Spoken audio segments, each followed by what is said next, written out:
try this. So we have Jess here today. Hi Jess. How are you feeling? Great. Great. So good. Great, but? No but. No Great, but regulated, invigorated by the ocean, and all those lovely things. Nice, nice. So we've been chatting about differences of opinions and how it gets to that point where you kind of just have to accept that you agree to disagree. Yeah. Mainly because, unfortunately, just because I'm right doesn't make the other person wrong. Yeah. No. Because the opinions are different. Neither is incorrect. Yeah. And then with that, how have you found it working for you to be able to allow the other person their space and time? It's certainly challenging. I think the human part of me is just like, but I'm right. I don't want to be right. I want to be on top of the hill. I want to win. Yeah. But there's a deeper and more divine part that says, yeah, sure you're right. Sure you're on top of the hill. But there's another hill. And that person's on that one. And look how amazingly beautiful they look up there. You know? And I have such limerence and happiness for their existing on top of their own hill of winning and rightness and beauty. And actually, I want to feel the experience of that hill just as much as I want to feel the experience of the hill I'm on. Have you been able to travel to other people's hills and like explore them and experience them? Yeah, I think so. I have this thing that I often do, usually in nature, but with people also, where I kind of look at an experience, a person, a thing happening, any kind of happening, and I think, oh, what's that like? And just, whether it's a human or a thing or a piece of ocean or a tortoise walking across the grass, I just go, can I enter into this experience? And it's a moment, but it's a moment where your own hill that you're dying on is dissolved, and you're just there on the other being's adventure, just for a moment. It doesn't last long, but I feel like doing that has really increased my capacity for accepting the rightness of another person's vision. And then once you've done that, because it sounds really beautiful, but do you return to your own hill? Yeah. Do you ever find that your hill has changed from having experienced their hill? Yeah. Okay. Different perspective. Yeah, I return with a shift. Sometimes not much. I mean, sometimes like, oh, that experience is not one I want. Yeah. That's not really for me. But it was still nice. It was like a holiday in someone else's life, and I can come back with the perspective of gratitude that my own hill brings. But at other times, I come back with, and it's more uncomfortable, I think. I come back with a sense of questioning, like, do I really want to die on this hill? Am I really right? And I think that is the crux of the difficulty and the disconnect that sometimes comes in between two people who've decided to agree to disagree, is that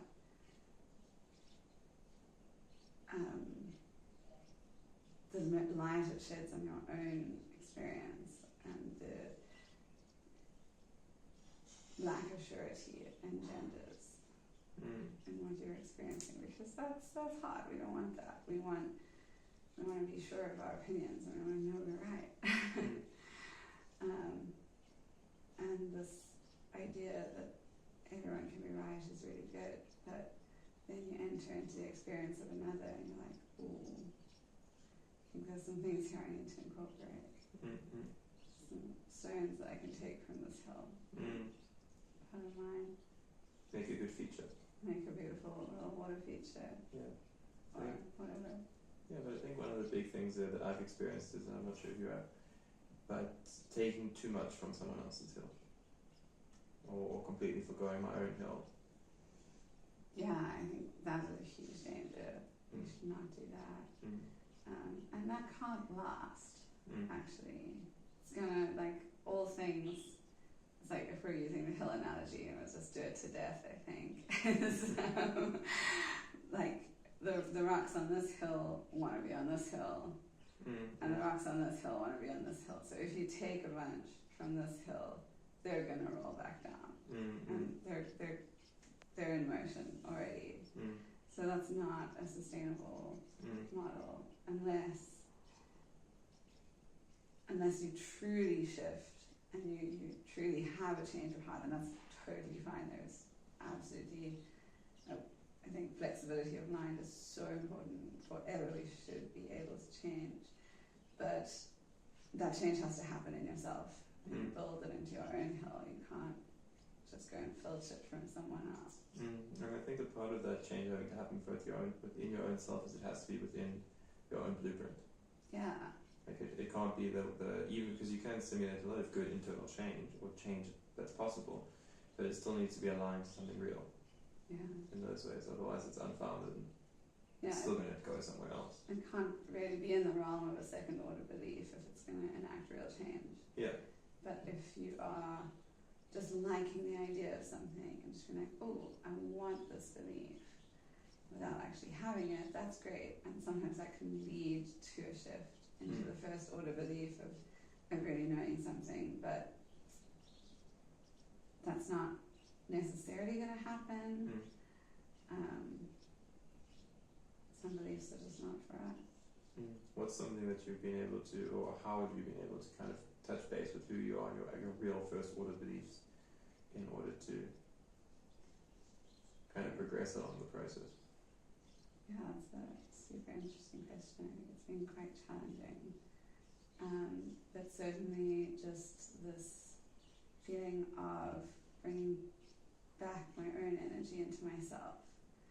And I love to reach, I love to connect outwards all the time, often, but having at least a moment every day where I just bring all those threads back, center them into the self, and just sit with them, just there. Like meditation, or certainly a bit of a mixture? You would call it meditation. Yeah. Anything special you have to do, or do you find that just sitting there kind of allows them to come in?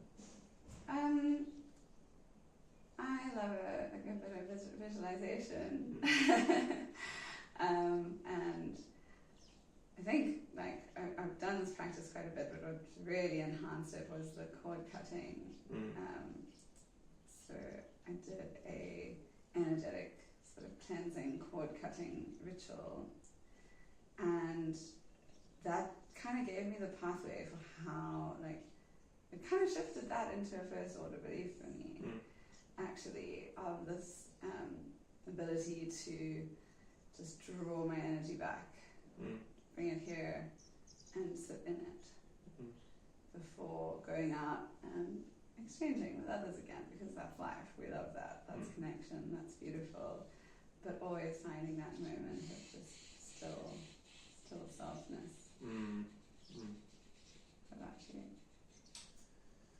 I find recognizing the attachment is kind of like the core in terms of like putting myself back. But in terms of getting into like the deep depth of who I can be or who I am, it's like there's a certain degree of like looking past who I am now, because there's the current patterns I'm playing out in this moment, which are like the best I can do. But then there's still like, once you create that awareness of the first order belief, so you know that you're doing the best you can inherently, then you realize that you can do better, because you're not thinking about doing that better. Whatever's at the first order belief is just there. Yeah. But it means that inherently we can start to organize the system to be more efficient. Because normally what I find is I'm being more expedient. Get the job done so that it's done. We do tend to be obsessed with efficiency. Yeah, as opposed to getting it done to the best that it can be done, which then gives the best next piece.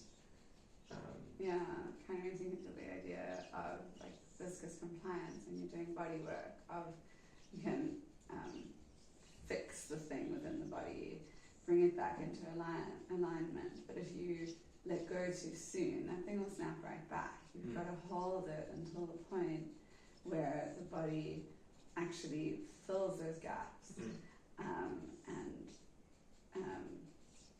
enters into a state of, it's called compliance, which is a word I hate, but it's listening. It's listened, and Yeah. and the change has stuck. Mm. And in much the same way, I think when we change our mental landscape, our emotional landscape, we need to wait in it and slow down until compliance, first order belief, has been reached. Mm-hmm. How do you stay present and grounded in that striving for your future self? How do you not become attached instead of to others but to a projected future self? I think because it's like there are definitely attachments that come, but it's like a balance of dancing with it, where it's like I don't need, the progress doesn't always need to look the same, but there needs to be progress. And then like kind of taking a broad idea of where I'm heading, so that I know what port I'm sailing to, so I know which ones are favourable. And like for me, I took like a big dream exercise from a book, How to Change Your Life in 7 Days. And that goes into a lot of like different levels of, like old book, 2000s was released, but like super grounded perspective of exactly what Joe Dispenza is saying, but basically make the picture clear of what it is you're looking to become. And then the funny thing is, once that picture, that like constellation, that energy is really clear, how you go about getting there can actually take so many different routes, because you're now kind of just finding the different paths to use to get there. Yeah. What about the idea that on your way to that picture you actually find your real purpose? We were talking about this earlier. Perfect. Because I'm more attached to getting to the real thing. Yeah. You know, and the words I use to put the thing in. I mean, even the one I did write, like I have it written down, and you know, like it's there. But it's one of those things as well, as when, as soon as I clarified it, I started to then become more aware of how I was already living it in different ways. Yeah. Like maybe not in the scaled perspective that is the big part, but already living it at a much higher level than I had actually thought I could be. And it was really like freeing in a way, because it's like, oh my gosh, like I'm doing the thing. You know, I'm doing the thing, and I'm doing the thing relatively well. Yeah. You know, which I'm really proud of, but I'm also then finding the space and time to kind of allow it to happen in the way it is. So I think the biggest thing there, and it's going to be another word, not the biggest kind of, but drilling. You know, drilling in practice. I know, so boring. So boring, but like being able to meet the change that's required, rather than get frustrated and upset and like not be able to move forward. Yeah. And I think the thing about drilling is it leads to that compliance. Yeah, and I think it's kind of like what Kiki had mentioned, where it's a case of repetitive motion or action or like routine in a way, but not routine, but just the sense of like, for me, I just finished probably close to like 5 months, 4.5 months, where I did my best to do just routine, and it was hell, and I didn't do it very well all the time, without a doubt. But I incorporated more routine and more like consistent patterns for me to work in, because it meant that when I did start deviating from them, I could very quickly see and correct it. Yeah. And it meant that, like, for me, I became really critical about what am I deviating for? Like, who am I giving my time to? Where am I sending it out? How clear is it on mission with what I'm wanting to do? Because as you said, like... That's so true. It's got to be a good reason to deviate from your own rhythm. Yeah, and it is. It literally has to be, if I'm going here, my perceived goal, it has to be better than that. Yeah. It has to be the thing I actually need to do in order to get there. And I also found doing that you then get those opportunities, but as opposed to where you used to get caught in them for like 3/4 of the available time, you now maybe do a quarter, and then you get back on track. So you're kind of using the 80-20 rule. And specifically in the like pursue meaning 80% of the time, so that you can really enjoy your pleasure. Because that's the thing, is when I wasn't doing that, I could never enjoy the pleasure I was having. Yeah, because you have this back of your mind, this guilt, like, oh, I'm doing this fun thing, but have I done the necessary thing? Yeah, and I mean, for me, that's where it was. I mean, to take it back to the, like, other people can be right while you're also right. it's a case of like, I guess that's what people do with holidays, where they create a life that they work so they can have these nice holidays from it. And like for me, that's just not necessarily my preference, because I don't want to be living a life I want to take a holiday from. Yeah. More than happy to take the time and like whatever, but I want to be completely enjoying all the parts of it. Yeah, and when I'm on holiday, I want a meaning to that holiday. I want to have a task within it. Yeah. That's healing, growing, healing others, healing myself. I have to have some kind of purpose within that holiday. Yeah. I think the bigger part that I found is that like putting yourself on mission or on goal is a case of like there's always a purpose that's the meeting point. Yeah. And sometimes the purpose is like, and I told my mom a lot of this, it's like just your purpose is to do nothing right now. To literally just rest. Often that is. Because like sometimes, and specifically in today's day and age, resting is so powerful to get back to. Yeah.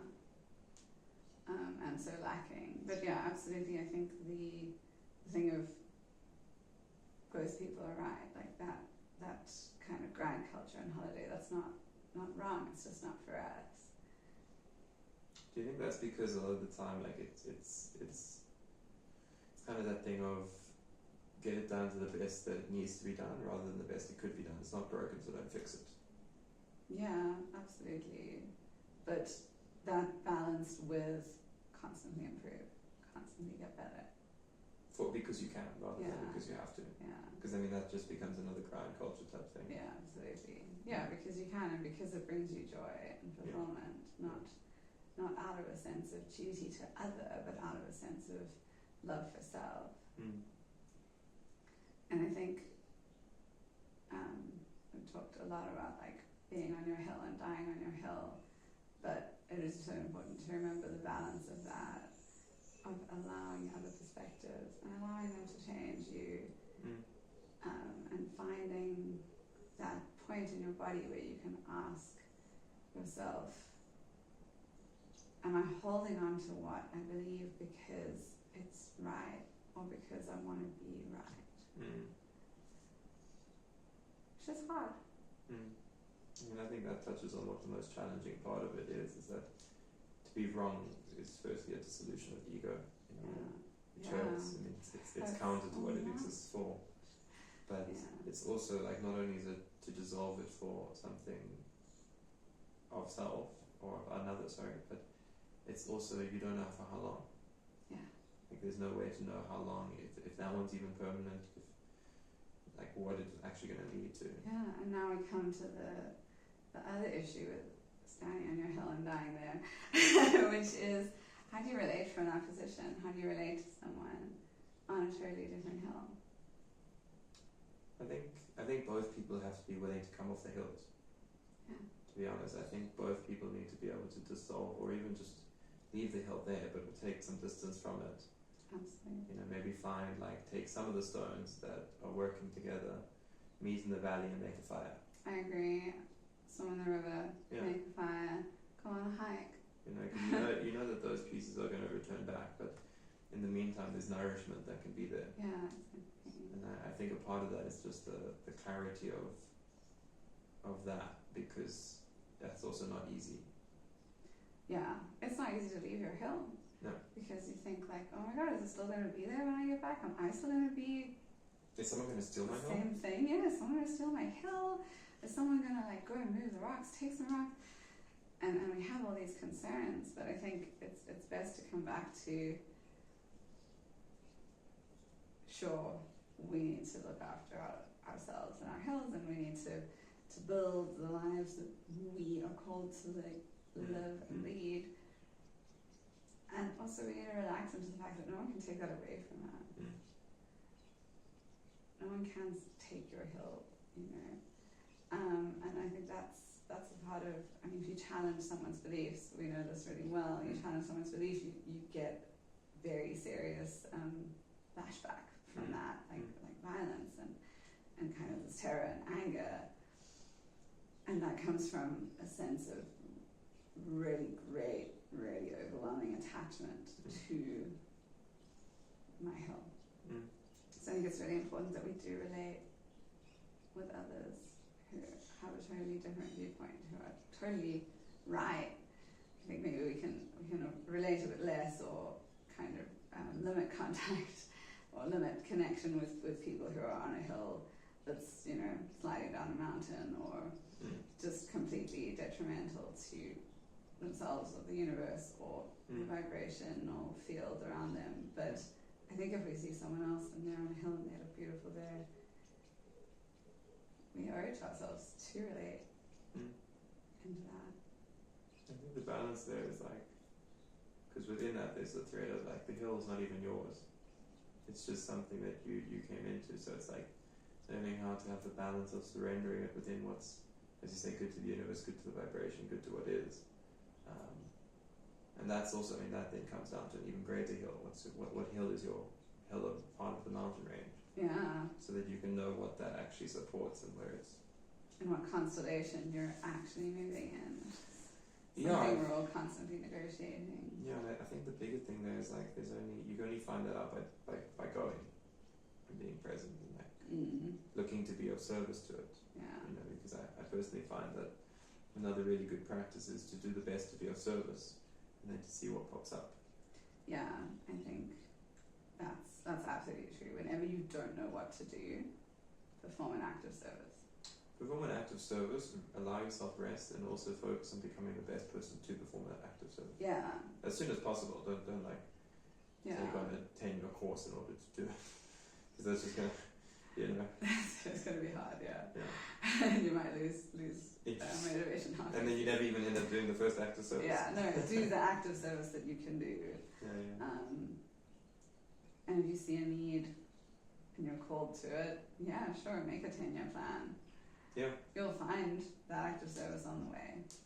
I mean, I think that's where the one leads to the other, really, and the one can, and the other can lead to the one. So it's dialectic. Yeah. In that way, yeah. I mean, that's also, that's the dialogue with life. In that way. Yeah. It's a good thing. It's constant dialogue, and that's why we have to just go on relating despite difference, because it's how we live, it's how we stay alive. What's one of the times you found that like your relationship to life changed quite noticeably?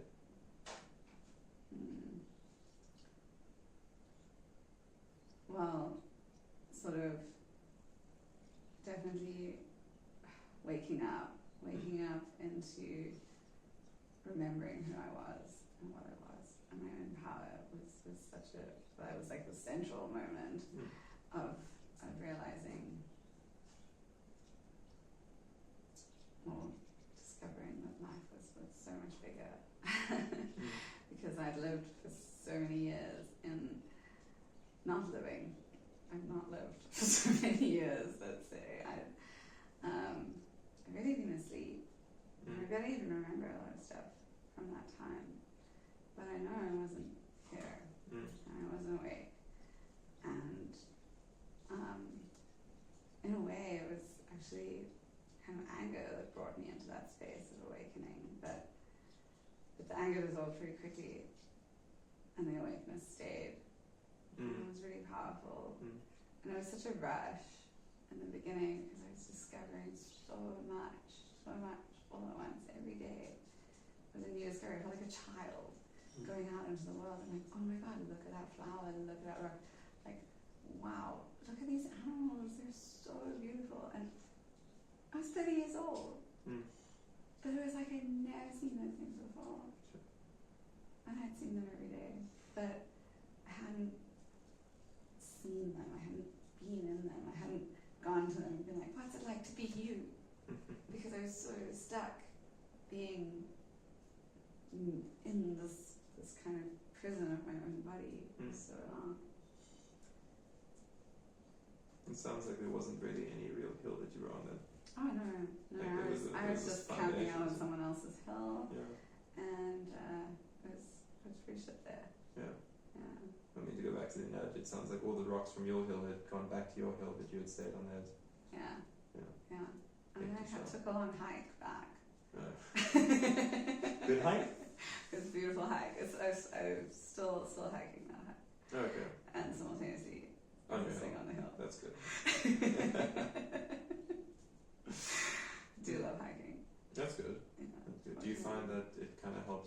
clarity of self.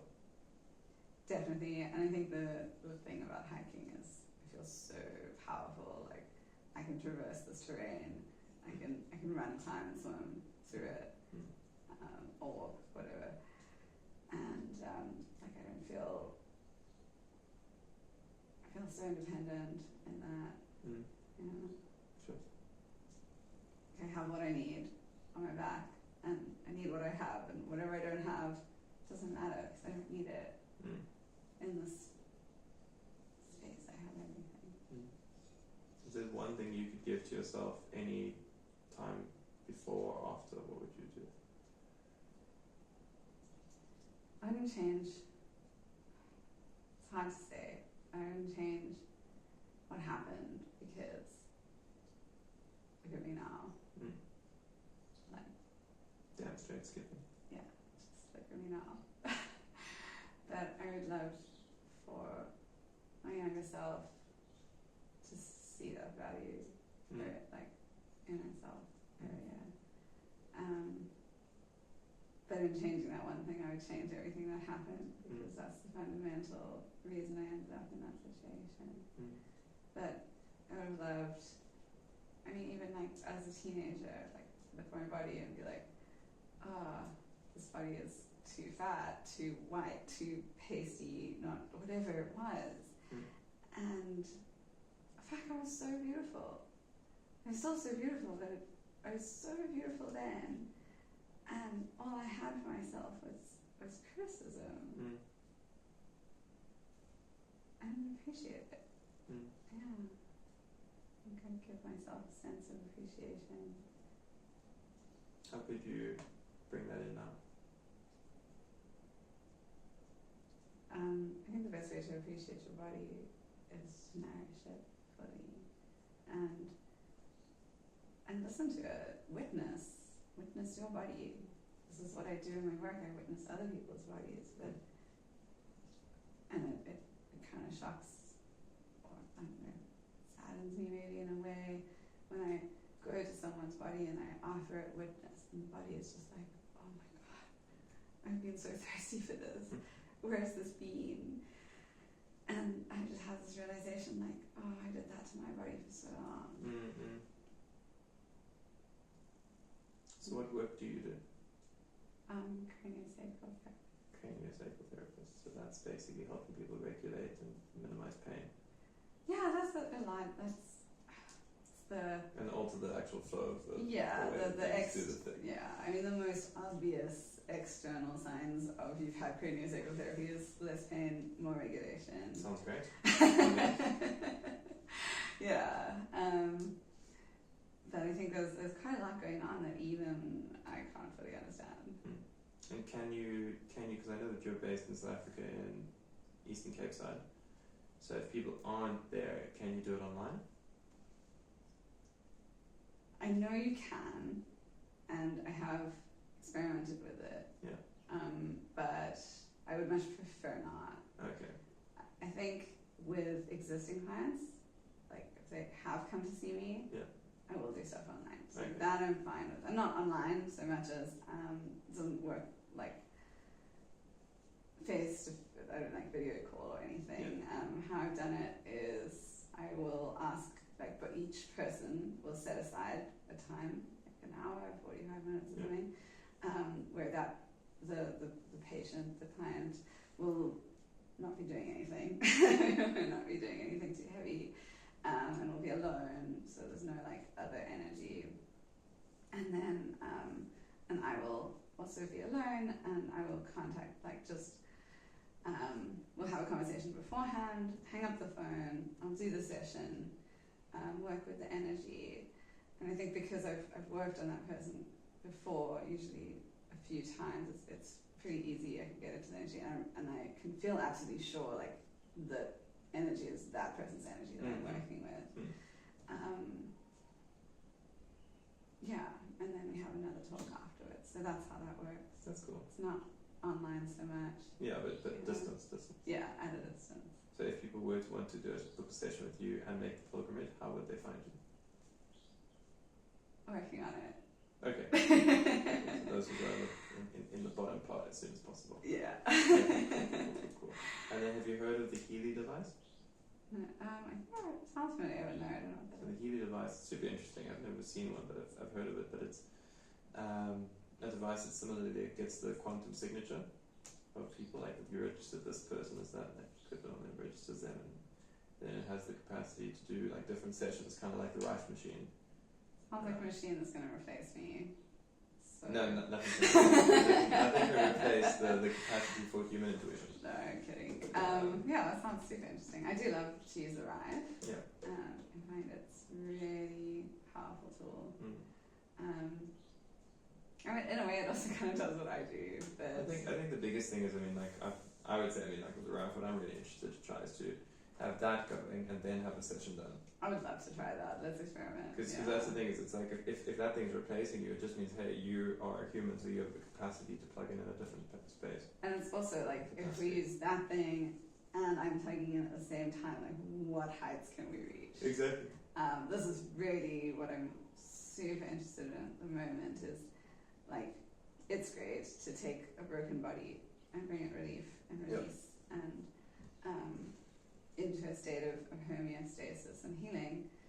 But how great is it also to then take a body that is, has a fairly good baseline and elevate it and just see how high you can lift that thing, how high that vibration can go. Especially in a way, like you said, with the viscous compliance, where it's a case of like you're then doing it in a way that it can then set its compliance to be there. Yeah. So that it can actually become the baseline as opposed to just an elevated perspective. Because I mean, we're seeing a lot of introduction of psychedelics and psychedelic therapies, which are amazing, and I think there's a lot to be said with the beauty that can come from it, as we all know. But it's a case of how to do it in a way that's fully integrated. Yeah, and psychedelic therapy is another area that I'm super interested to integrate with my own practice. It works so well together. And it's kind of interesting in a dialectical relationship because craniosacral therapy can assist in regulation during the psychedelic process, but also the psychedelic process can make you more open to the craniosacral therapy and can just really like, especially if we're taking the baseline of a very healthy body, it could just elevate that into a spiritual awakening or a spiritual experience or a kind of revelatory experience. And that is really exciting to me. I'd love to try that. Amazing. Sounds like there'll be a lot of interesting things popping up. Can't wait to hear about. Interesting future. Oh yeah.